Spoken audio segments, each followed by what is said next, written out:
Good afternoon to everyone and a very warm welcome to Swami Vivekananda institute.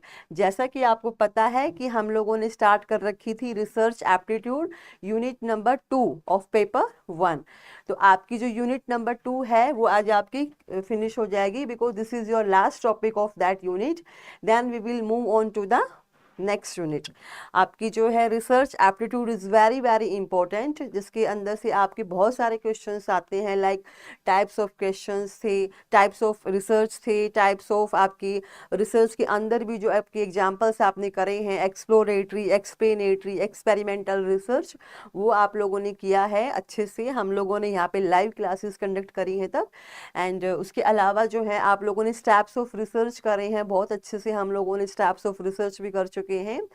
और तो ये जो चीज़ें हैं आपकी, these are very very common and very basics. UGC NET जो है ना, यहाँ से क्वेश्चंस आपको कहीं ना कहीं से बना के देता ही है। So today we will do the last topic of that unit, this is hypothesis testing. So basically we will do, सबसे पहले आपको ये पता होना चाहिए कि हाइपोथेसिस टेस्टिंग होती क्या है। हाइपोथेसिस तो हम लोगों ने किए ही थे। क्या होते हैं हाइपोथेसिस? प्रेडिक्शंस होते हैं, जो आप प्रेडिक्ट करते हो रिसर्च के लिए। जब आप डेटा कलेक्ट करते हो, फील्ड में जब आप जाते हो, कोई पर्टिकुलर एरिया जब आप सिलेक्ट करते हो, तो आप क्या करते हो, अपने डेटा को जब कलेक्शन आप करते हो तो वो आपके हाइपोथेसिस के ऊपर बेस्ड होते हैं। मीन्स कि आप इस तरीके से डेटा को कलेक्ट करते हो कि वो जो डेटा आपने उठाया है, that should be relevant to your predictions, कि जो आप अपना हाइपोथेसिस लगा के चल रहे हो, उन चीज़ों के लिए वो प्रूवेबल होने चाहिए, टेस्टेबल होने चाहिए। दैट मीन्स कि आपको उन डेटा को क्या करना पड़ता है, टेस्ट करना पड़ता है उस डेटा को। हाइपोथेसिस जो आपने लगाए हैं उसको आपने टेस्ट करना है, डेटा को आपने एनालिसिस करना है। After the third step you have made the research design. Research design के बाद फिर आपने क्या किया था, डेटा को कलेक्ट किया, उसको एनालिसिस किया, फिर आपने अपना रिपोर्ट रेडी की है। जो भी आपकी कंक्लूजन्स आए थे, you will move to your last step. So today we will do the last topic, like hypothesis testing. तो हाइपोथेसिस तो पता चली गया आपको, what is the meaning of hypothesis, that is prediction. And testing का meaning क्या होता है, उस चीज को टेस्ट करना, उस चीज को कहीं ना कहीं आप क्या करते हो, प्रूफ करके दिखाते हो कि ये चीज़ जो है आपकी एक्सेप्टेबल है या इसको रिजेक्ट करना है। इस हाइपोथेसिस को आपको अपनी रिसर्च के अंदर आपको ऐड करना है या उसको रिमूव करना है। सो इसमें आपके पहले तो आते हैं टाइप्स ऑफ टेस्टिंग। आपके 2 टाइप्स ऑफ टेस्टिंग आप लोग करते हो, पैरामेट्रिक और नॉन पैरामेट्रिक। पैरामेट्रिक देखो नाम से भी दिख रहा है, पैरामेट्रिक का मतलब क्या होता है कि जिसपे कुछ पैरामीटर्स आप लगाते हो, कि कुछ पैरामीटर्स आपके पास होंगे, ठीक है। जो पैरामीटर्स आपने फिक्स किए हैं, these are known as the parametric test. जिनके ऊपर आप कुछ पैरामीटर लगा के टेस्टिंग करते हो, उन टेस्ट को आप क्या बोलते हो, पैरामेट्रिक टेस्ट। मीनिंग भी आप देख सकते हो, a test in which assumptions जो होते हैं they are made about some parameter, कि उसमें जो भी आपने डेटा लिया है, जो भी आपने पॉपुलेशन ली है, जिसके ऊपर आप रिसर्च करने जा रहे हो, उसमें आपको कुछ ना कुछ पैरामीटर्स होंगे, कुछ कंडीशंस होंगी, कुछ टर्म्स होंगी, that you have to follow to predict the, to accept that hypothesis. ठीक है, प्रेडिक्शंस तो आप कर ही चुके हो, उसको एक्सेप्ट करना है या रिजेक्ट करना है, it will depend upon the testing. So parametric जो टेस्टिंग होती है बेसिकली, जिसमें आपके क्या होते हैं, पैरामीटर्स आपके होते हैं।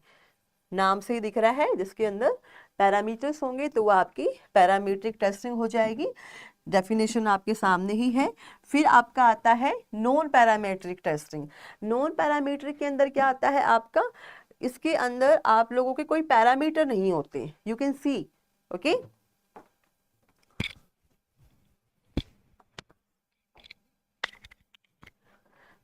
नॉन पैरामीट्रिक जो टेस्टिंग आपकी होती है, देयर इज नो पैरामीटर, जहां पे कोई पैरामीटर नहीं होगा, वो आपका नॉन पैरामेट्रिक टेस्ट आपका होगा। ठीक है, नॉन पैरामेट्रिक टेस्टिंग जिसको हम लोग बोलते हैं।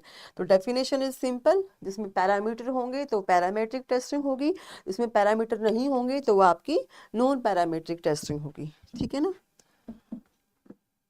नेक्स्ट हम लोग करते हैं फिर पैरामीट्रिक टेस्ट के कुछ टाइप्स हैं आपके सामने, वो कौन कौन से टाइप्स हैं। यूजीसी नेट से जो क्वेश्चन आपके आते हैं वो यहीं से आते हैं कि types of parametric testing.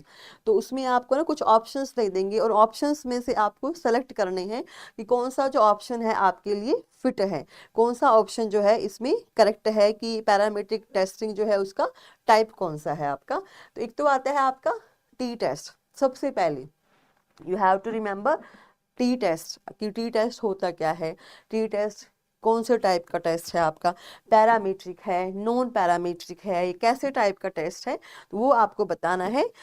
Parametric इसके हाइपोथेसिस टेस्टिंग के अंदर बहुत बार क्वेश्चन आया हुआ है, टी टेस्टिंग से आया है एक आपका, एक जेट टेस्टिंग से भी आया। You can see the last line, these are very important, T test and Z test.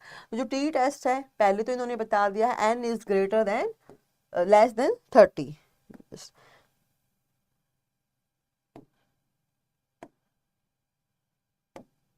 ठीक है, यहाँ पे जो n है सैंपल का जो साइज है वो लेस देन 30 होगा, सॉरी, ठीक है, it will be less than 30।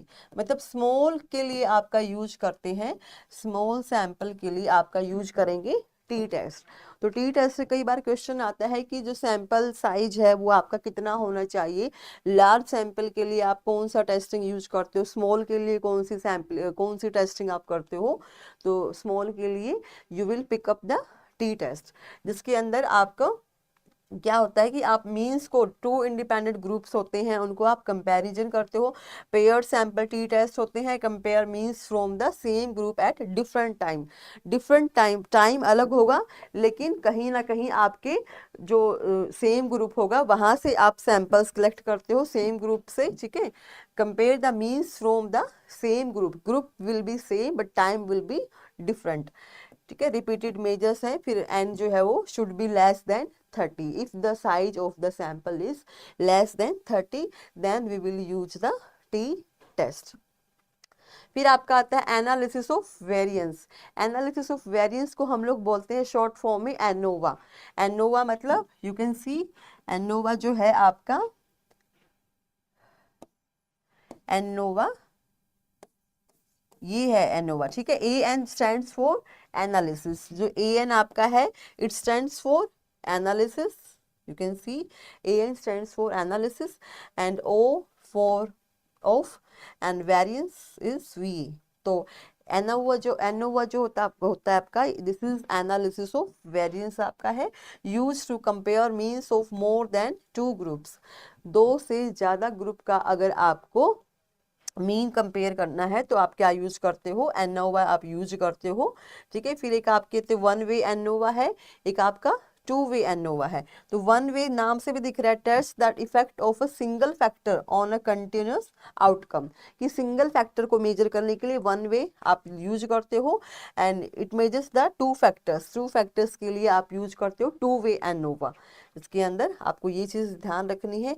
एक आपका आता है पियर्सन कोरिलेशन कॉफिशिएंट, ये आपका आता है आर से हम इसको डिनोट करते हैं। पहली चीज तो आपको ये ध्यान रखना है कि इसको जब भी आप इसके ऊपर ना न्यूमेरिकल बेस्ड क्वेश्चंस बहुत आते हैं, यूजीसी नेट जो है बहुत सारे क्वेश्चंस इसके ऊपर बना के देता है। तो आपको जो है ना फॉर्मूला पता होना चाहिए कॉफिशिएंट कोरिलेशन का, आर का जो फॉर्मूला आपका वो करेंगे हम लोग, ठीक है ना।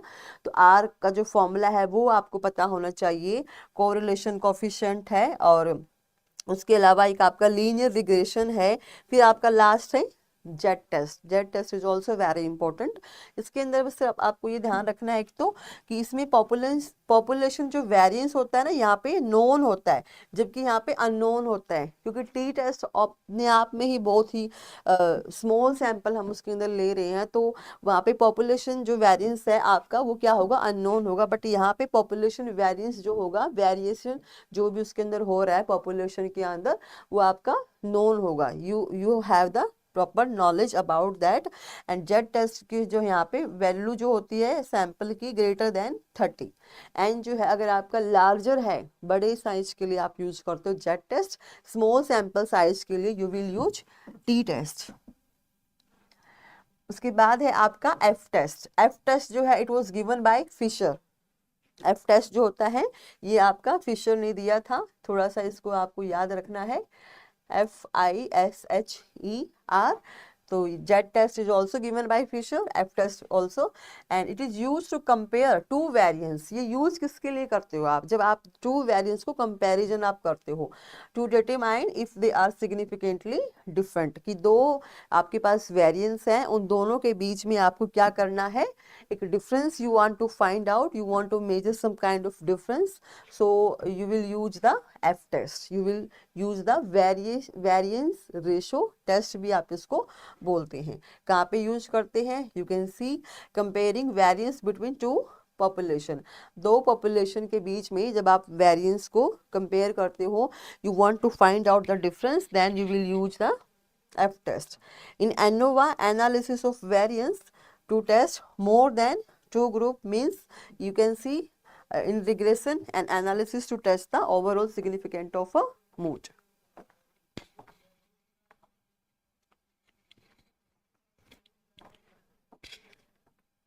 फॉर्मूला आपके पास है F is equal to variance 1 upon में वेरियंस 2। ये फॉर्मूला जो है आपको पता होना चाहिए। आप यूज कहाँ करते हो? जब आप वेरियंस, दो वेरिएंस के बीच में कंपैरिजन आप करना चाहते हो, एंडोवा में आप यूज करते हो एनालिसिस ऑफ वेरिएंस जो होता है वहाँ पे, to test more than two group means. ठीक है, ये आपका टू ग्रुप मीन्स जब आप मेजर करते हो दो ग्रुप के मीन्स के लिए वहाँ पे आप यूज करते हो। फिर आपके आते हैं नॉन पैरामीट्रिक, जिसमें नो पैरामीटर, अभी अभी हमने किया था जिसके अंदर कोई पैरामीटर नहीं है, कि आपको कुछ ऐसी कंडीशंस दे रखी हो पॉपुलेशन वेरिएंस को लेकर या सैंपल को लेकर, तो ऐसा कुछ इसके अंदर नहीं देखने को मिलेगा आपको। एक आता है आपका मैन विटनी यू टेस्ट, इसको हम लोग बोलते हैं, इसको हम लोग विल्कॉक्सन रैंक सम टेस्ट भी बोलते हैं।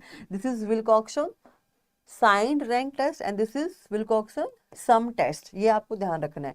साइंड है नीचे वाला, और एक आपका, वैसे आप इसको मेनली एग्जाम में मैन विटनी से ही पूछ लेता है ये, कि मैन विटनी यू टेस्ट जो होता है ये आपका क्या काम करता है? इसका comparison difference between the two independent groups. ठीक है, दो इंडिपेंडेंट ग्रुप हैं आपके पास, उनके बीच में कंपैरिजन के लिए कब?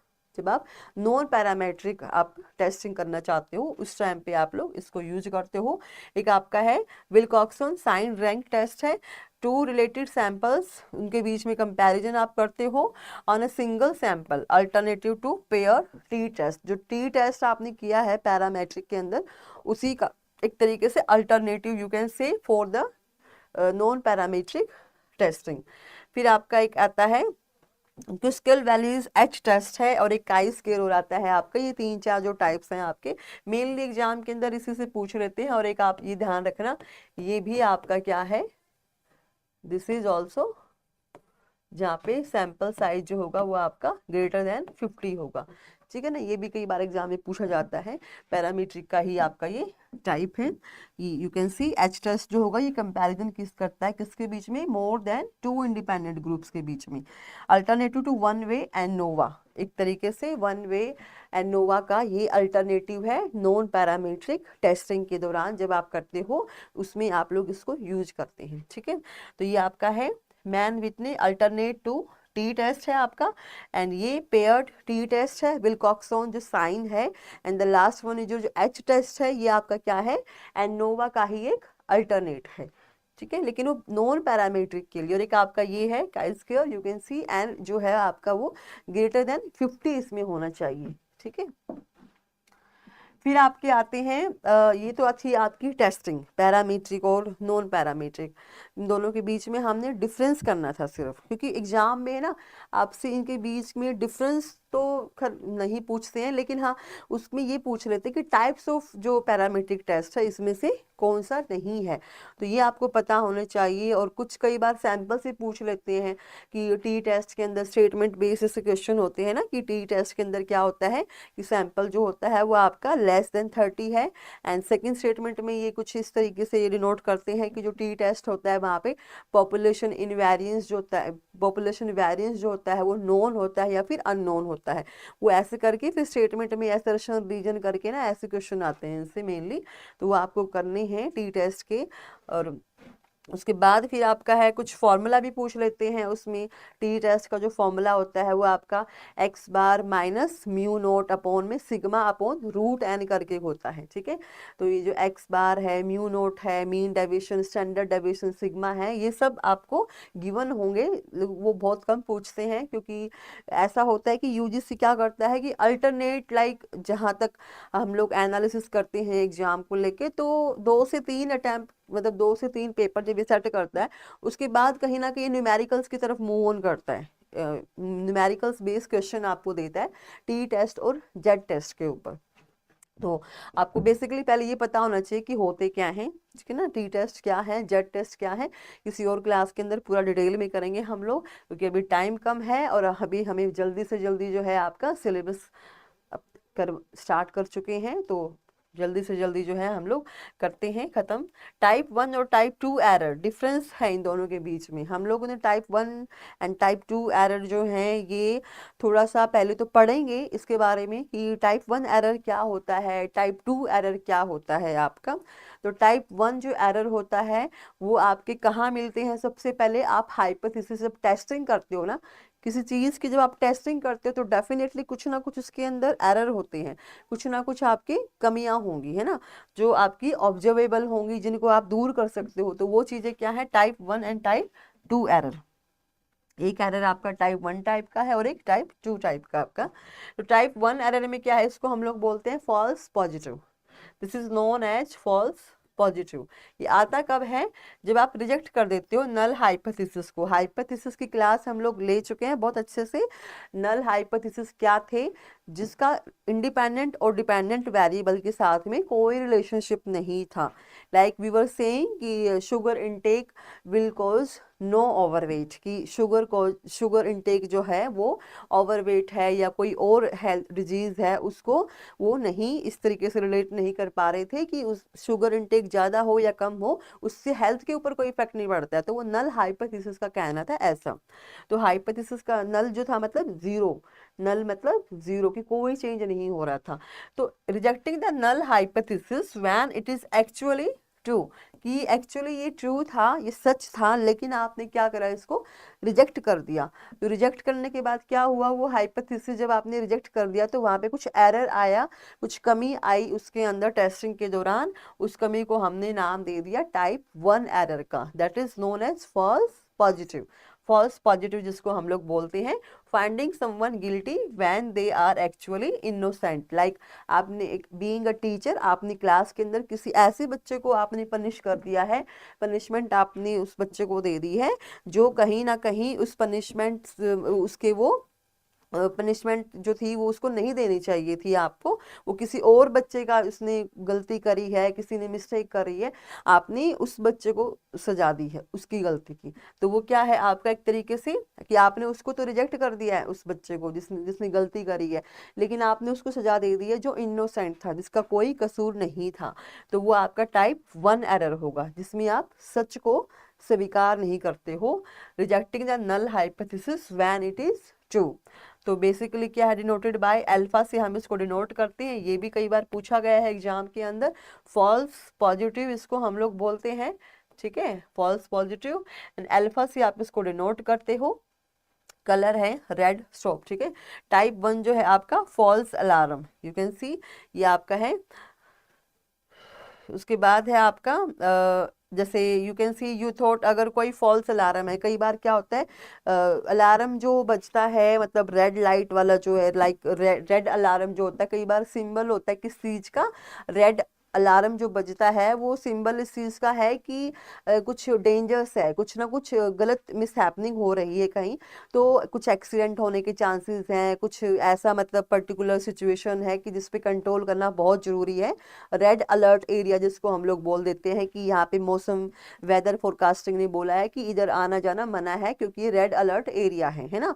रेड अलार्म यहाँ पे एक तरीके से वो इंडिकेशन होता है कि वहाँ पे कुछ ना कुछ मिस हैपनिंग्स है, कुछ ना कुछ वहाँ पे यू कैन सी कि वो जो प्लेस है, वो जो एरिया है, या वो जो भी लोकेशन है, वहाँ पे कुछ ना कुछ गलत है। तो वहाँ पे लेकिन जब आप जाके देखते हो तो you thought there was an effect, कि वहाँ पे कुछ था, लेकिन एक्चुअल में देयर इज नॉट। तो वो क्या बन गया, टाइप 1 एरर। किसी ने बाय मिस्टेक जो है उसको मतलब अलार्म जो है उसको इस तरीके से रेड अलर्ट में किया है, तो वो बाय मिस्टेक ही है, लेकिन वो क्या है आपका एक्चुअल में नहीं था। तो टाइप 1 एरर आपका होता है।